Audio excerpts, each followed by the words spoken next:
Okay, today is October 27th. This is Don Nickum, Southwestern Assembly of God University student, having an interview with Dave Stribling, and we'll get her going. Okay, first question. What was your first leadership position? My first leadership position was actually young men's president, and came as quite a surprise, and really with no kind of this is how you do it, so to speak, like nobody to train me to do it or anything like that. It's just kind of like thrown to the wolves. And yeah, here it is. Here you go. You're the young men's president. You're over these young men, and you gotta find you some counselors and a secretary, and good luck. And so with that came a lot of prayer and guidance, seeking guidance, and what should I do, and reading handbooks, and just kind of going from there. And really what a lot of the leadership in that position came from is like from the heart, spirit led, really. How would I want somebody to? Yeah, well, not really so much as that is, but like, how should these young men be in their callings, because they're deacons, teachers, and priests. And so, and they each have their own responsibilities, and it's up to me to make sure that those responsibilities are being met by them. So, but still not like being overbearing, but letting them fulfill those obligations that they have. And it was very interesting. quite the experience. So basically, that would answer this one here. How did you come about the first leadership position? So basically, you were just kind of said, okay, we elect you. Yeah. Here, go with this. Well, in the church, then you're called to the position, and so yeah, they saw something that I didn't see, or that I would ever see, and they thought it was a good fit. I had a son who was 15 he was like 13 or 14 at the time. So kind of see that my son's that old, 13 or 14 at the time, and then well, let's we can put his dad in there, and it'll be good for the both of them, and they can grow and learn together. And it really was a learning experience for both of us. So how long have you been in leadership positions? Just about 5 years. That's from yeah. Go. Yeah, I mean, like right when we started coming back to church, and then I never would have expected anything to happen. Like, what's been happening, what has happened, it's just been kind of remarkable. Kind of a whirlwind. Yeah. This one's not so simple. It's what have been your top 5 leadership challenges? Top 5 leadership challenges. Those one things where you were kind of like, hey, how am I going to get through this? The first challenge for me was I can't enforce my will upon you, which is a challenge for me because I'm so used to being able to do this, and it gets done. But with other people's children, it's a whole different story. So that one, working with other people, working with other people and having, and not just working with other people, but working with other people and having the ability to see what they're trying to present and not just what I want to do, you know. And so you gotta have a little bit of compassion, which is probably the third thing, because you know, compassion for me kind of comes like when you need it, not because, well, you want to do this and I'm thinking like, not a good idea, you know. But you know, so you got to have compassion for the person, for the other person, and a willingness, I guess, to learn and to hear what they want to present. Listening is hard. Yeah. Hearing is easy, but listening is hard. Yeah, and then also I think having an understanding of other people's views, that my views and my ideas are not the end all, that be it. Not knowing what they went through, where they've come from, Yeah, how they came about to understand different things. mm-hmm. Because they may not have gone through the same things you did, Right. So they may not see it the same way. Exactly, but they still have had their life experiences, which, you know, they bring to the table.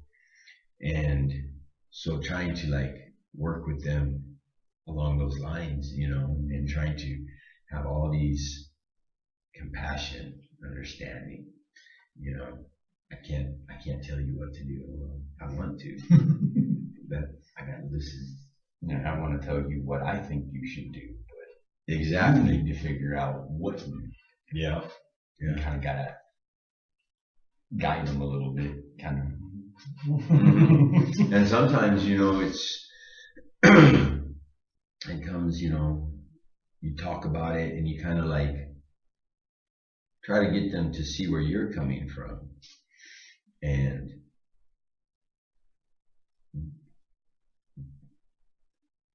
to get them to understand where you're coming from and what they want to get me to understand, and then trying to get those two different ideas to come together as the end result. Again, working with people, trying to figure out how you can guide somebody without painting a line and saying walk. Exactly. Exactly. Let's see here. Well, how would you recommend getting through these challenges with what you know now? You talk about men's president back then, in the very beginning, and a lot of things have been learned since then. Oh yeah. Okay, well, how would I do that now? You know, I think the way that I learned everything was the way that at that point in time is the way that I had to learn it. You know what I'm saying? I mean, there couldn't have been any other way. Otherwise, I wouldn't have learned anything.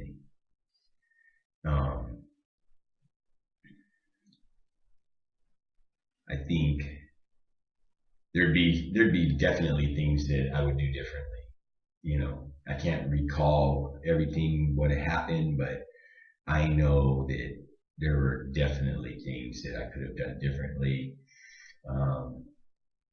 I know a lot of times during service projects, you know, I was kind of probably a little, well, not probably, that I was, you know, running the boys like a drill sergeant, you know, just on them, you know, let's go. What are you guys just standing around for, you know? Let's get it done. We got to go do so and so's house next, you know. And I think that I probably ruined some good memories for some of the youth. You know, I mean, because when they're standing around talking, making a memory, And then here comes Brother Stribling, you know, okay, guys, you're standing around, let's get these leaves raked up, you know, or, you know, whatever it was we'd be doing, you know. And then that memory gets yeah, pushed back, muddled by, you know, Brother Stribling. Okay, you remember that time? Instead of like, hey, you remember that time we were raking leaves over there for Sister Hall? You know, yeah, that was so fun. And instead of that, now it's like, oh, you remember that time we raking leaves? And that Brother Stribling, man, he never leaves us alone. Slave driver thing. Yeah. But I learned from those experiences also, and it helps me to grow, to be a better leader. Most rewarding leadership position.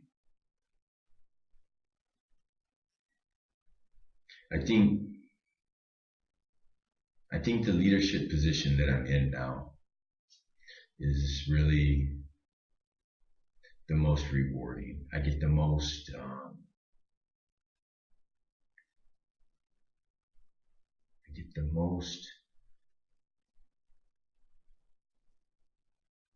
I feel more love in the position that I'm in now than, I can't say than the others. I can't even think of the word I'm looking for. What exactly is your Well, position? I'm the first counselor in the bishopric now. And, you know, so I'm there for the bishop. I make sure that he's doing where he's supposed to be at, and that the meetings that he needs to be at, that he's there, that he doesn't get caught up with other people. And, you know, people want to see him, you know, I try to get them appointments, you know, go get them to see the secretary and other things. So my job really is to lighten his load. You know, if it doesn't have to do with keeping the bishop on task. yeah, you know, which leaves him available to work with the youth, which is his primary goal, is to make sure that the youth are taken care of and are getting the nourishment that they need. And, you know, so I kind of like I said, lighten his load, but it's very spiritually uplifting. It really is. Sounds a lot like a deacon, where I'm at. Mm-hmm. You know, the deacon is pretty much overall at the church for operation. Mm-hmm. If there's something that needs to be done, he handles it, distributes it out to whoever needs delegate to do that, it. yeah. Delegate it out to yeah, people, make sure that they're doing what they're fulfilling. Yeah. Doing the follow up and saying, hey, is this done? Is this done? Is this done? Is this done? And the bishop comes in and says, hey, what about? No, we already did that. What about? Exactly. No, Exactly. Yeah, kind of along the same lines. Yeah. Just a different name. Yeah. This is a personal one for me too. What advice would you give to a person who is seeking to get into leadership?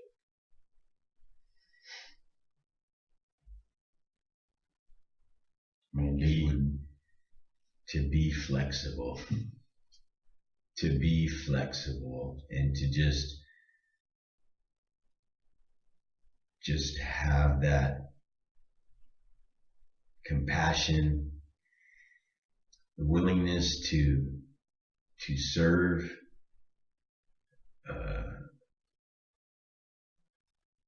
and just be there for the people that are going to need that spiritual uplifting, because I mean they're there, and you know, just seek them out. Because when I say seek them out, you know, you can tell when the Smiths are walking down the hall, well, something's not right, something's wrong. You know, it's just they carry that load. Something happened. You know, just go and say, hey, are you guys all right? Is there anything that I can do to help you? You know, and then usually that's all it takes. You know, story comes out. Yeah, yeah. You know, compassion is a big one. A lot of times it's hard to spend a little time to think about, okay, well, what if it was me in that position? How would I want somebody to handle me if I'm in that state of mind or whatever they're going Mm-hmm. through, and to be able to think about it from their point of view to say, okay, well, what could possibly be going on, and Mm-hmm. what would they be thinking to say, well, okay, I kind of need this, or I really don't know what I And that may be it too. They may be at a point in their lives where there's a hurdle there, and they just don't know what they need. Everything else is going fine. need. But boom, Now what? yeah, and that counsel that we're able to give to those people, it can really help them. Okay. Well, I guess this one will get a little bit personal though. What are your strengths? In our college, we had to take a strength assessment throughout where it gives you your top 5 strengths Mm-hmm. of like some of mine were like connectedness, Mm-hmm. strategy, Mm-hmm. stuff like that. Where they said, okay, well, strategy for like an organizing person, Mm-hmm. which, yeah, I can walk into an office and go, okay, I need to fix this. Right. You got an event coming up on this date, so let's put this date Mm-hmm. here, and here, and all of these things need to be done on these dates, so that when we get to the event, Mm-hmm. it's done. That's one of my strengths. That's the kind of thing I'm talking about. Strengths. The character trait that is something that you pretty much depend on. Mm-hmm. You have it, and you know how you can use it. Right. The ability to get things done, accomplish goals, set goals, and see that they get accomplished. The bishop always is giving me tasks because he knows that I'll get it done. Another strength is dependability. Always there. Yeah, you call me at 2 o'clock in the morning. Hey, I need you to go to St. Louis and pick these people up at the airport. They just came in. They don't have a ride, and there's like 6 kids and 2 babies, and I need you to go get them. Okay, I mean, what do you do? Yeah, and I think, of course, a lot of that rolls into what Gallup calls the achiever. Mm-hmm. Set accomplishments. Okay. That would be why they would consider you dependable, because you always get it done. Yeah, yeah. I know if I call Stribling, yeah, it's done. I don't have to worry about it. I can hang up the phone and go back. And yeah, I don't mind. I don't mind. I see it as part of my duty. So I'll just do it. I'll continue to do it. It's something that that people see it in you, and I would dare say that achiever strength is one of the things that they said, well, hey, this is a good trait for a leader. Let's put him in here, right, and see how we can make him grow in these places. Yeah, and then we'll move him up. It's kind of how it's been, I think another good trait is being able to talk to people, being able to not necessarily get them to open up, but just being able to go and introduce myself, kind of outgoing, a little forward, I know when I see a new face in a congregation, for instance, I'll lean over to the bishop and like, who's that? He's like, I don't know either. I got it. So like after we're done, I'm like locked on, I'm like tracking you. Where are you going? I'm coming to meet you. And get a little information, a little feedback. That and being that point person to be able to go and say, hey, you don't look familiar. You've been here before. Exactly. And then return and report. Return and report. Kind of like that help for, well, like at First Assembly when I was the head usher there. That was kind of part of my duty, was see a new face come in and be like, Yeah. I don't think I've seen you here before. Right. Like, no, it's our first time. And help them to the welcome desk. Yeah. Welcome. That kind of thing. And then jotting down names and notes and then going to see the senior pastor afterwards and going, okay, here's their names. And then he'll go out and introduce himself. He already knows their names. And they're like, yeah. Oh. Yeah. Well, how did you find that out? Yeah. But yeah. It's important.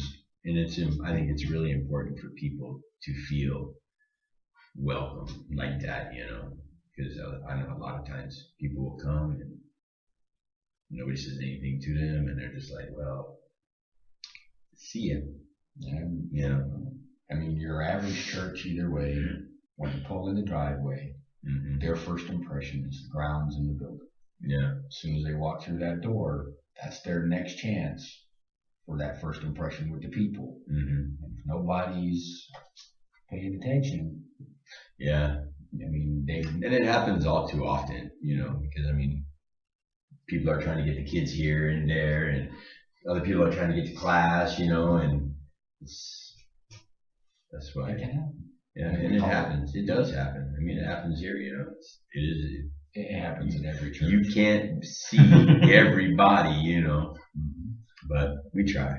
They say that the wider the front door is, the more narrow you want to make the back door. Because for X number of people coming through the front door, there's always somebody going out the back door. Right.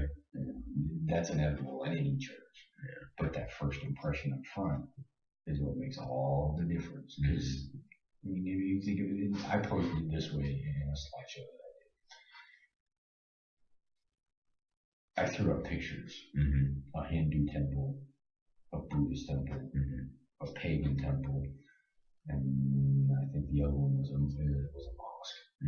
And I asked them, which one would you be comfortable walking into to see what service is like? It's not really any different. Yeah. For a non-believer walking into any church. Right. Just to walk in and go, you have no idea what's going on. You have no idea what protocol is for press. You have no idea for what starts when. Yeah, you just kind of like out there, just winging it. Yeah. And a lot of times that's how you figure out who the newcomers are. Because they have that lost look. Well, they're out of place. I don't know where I'm going. Where's this? Where's that? Where am I supposed to be now? Exactly. But a good leadership trait would be assertive to be able to go, hey, wait a minute. And then they see, well, hey, they're actually paying attention. That they know who's here, who's not, who is coming in. Even when we're sitting on the stand, and I hear the door open, I'm always looking, who's coming in, who's going out, Yeah. The latecomers who want to hide in the back because side door, but you know what? Walk in front of everybody. Yeah. Okay, flip side of the coin, weaknesses. It's a tough one for every leader. It's one thing to admit it to yourself. Right off the bat, I want to say, I don't have any weaknesses, But I know that I do. I mean, evangelism. That's one of my biggest weaknesses. Not necessarily an actual trait, but through taking a spiritual health assessment, that's one of my weak areas. It's not something that comes natural to me. I mean, I have to work my way into it to be able to just throw it into a conversation. So,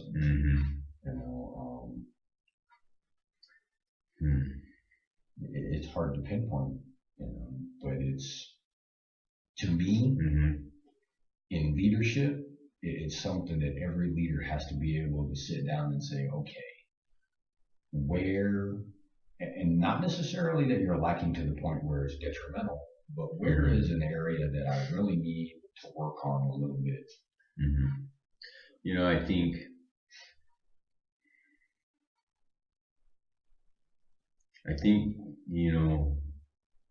there's a couple places that I could work on. I could work on doing scripture studies like with my family. That's a weakness. Um, personal prayer, personal scripture study. Although 15 minutes at the middle school in the morning, there I am on my phone reading, because that's my personal. So I've been doing a little better about that. But my family, we could do more scripture study, and we do the thing, family home evening. Um, I think also,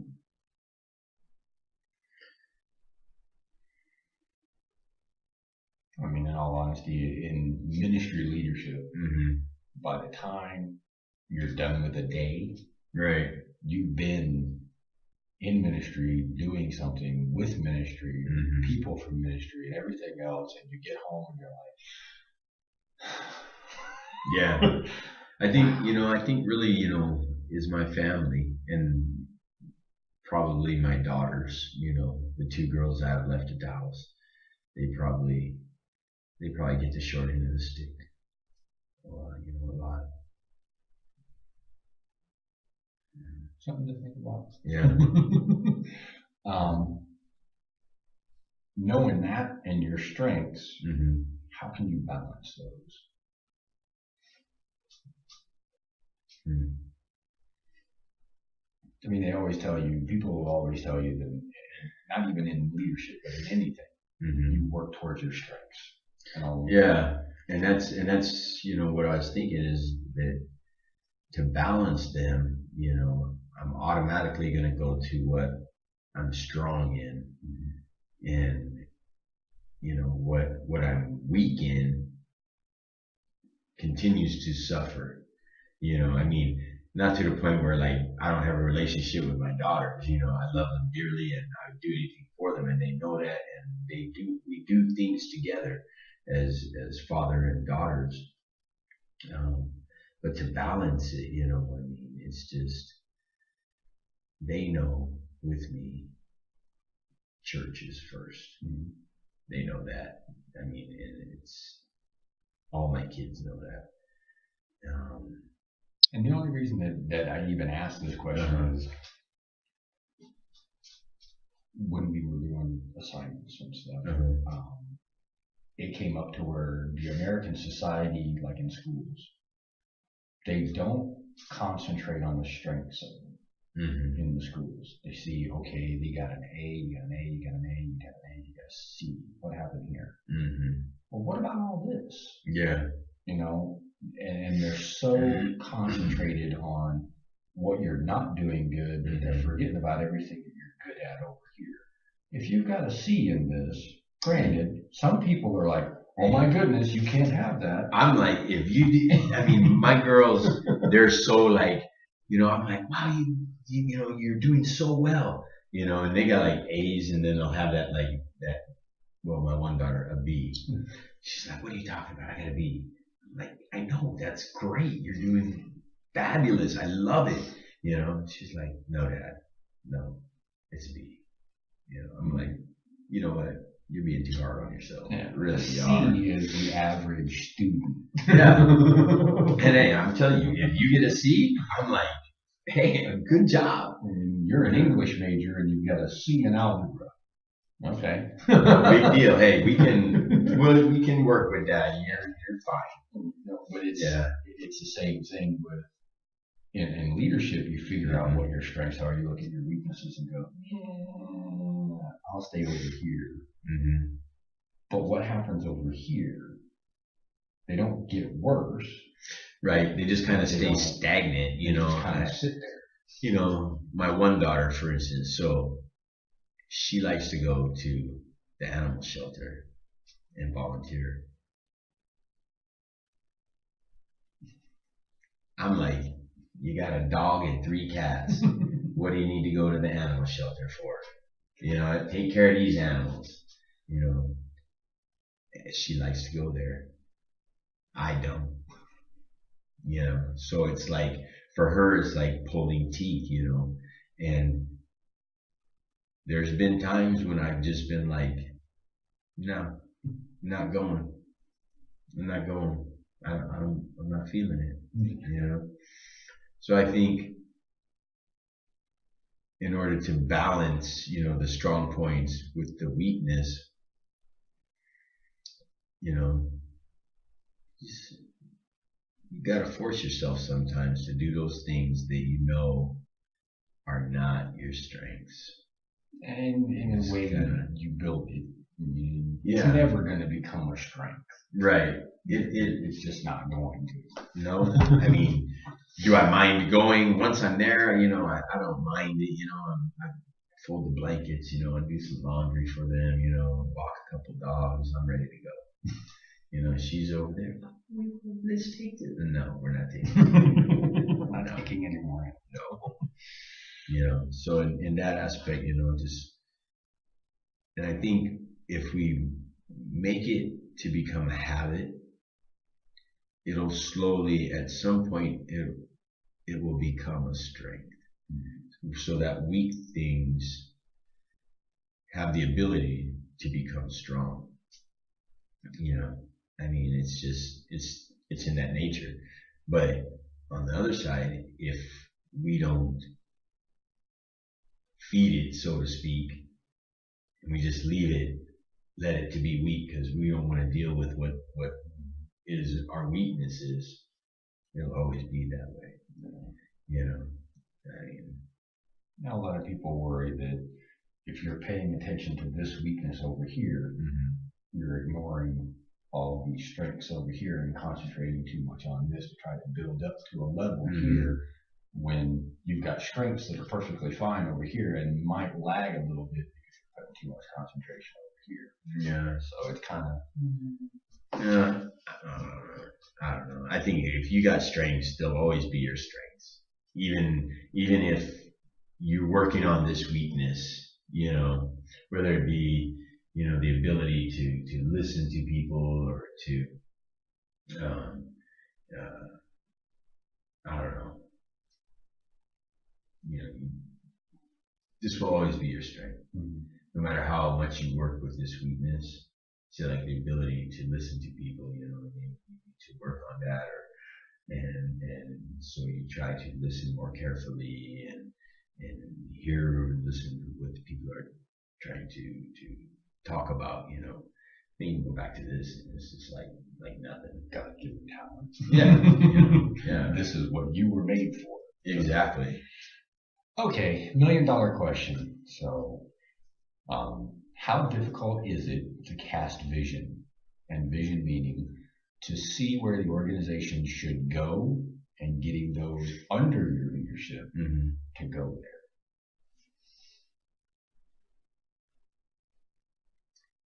Well, it's not what we want. And that's the thing that we have to understand. It's not what we want. It's what does Heavenly Father want? Where does He want His church to go? And I think when you get everybody on board and they all understand that,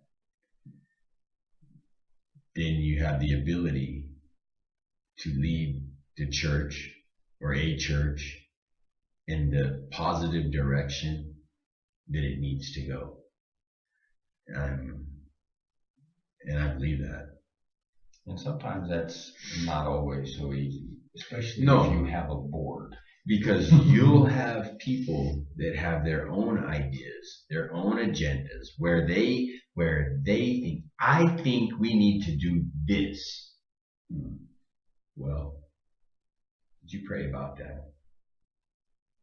No, this is what we should do this. Well, you know what?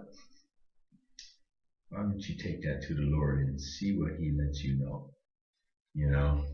Thank you for your opinion. Exactly. And I guarantee you they'll come back and they'll be like, you know what? That personal revelation and what you guys are doing is right. what can I do to further the agenda, you know, and let's move it along and progress. You know, it happens all the time. You see people all the time, man, just, you know, like, oh, well, yeah, I didn't realize that. Yeah. This is not my idea. Yeah. Okay. Well, we'll conclude that at roughly 35 minutes. Thanks, Dave. All right, Nick. My pleasure, man.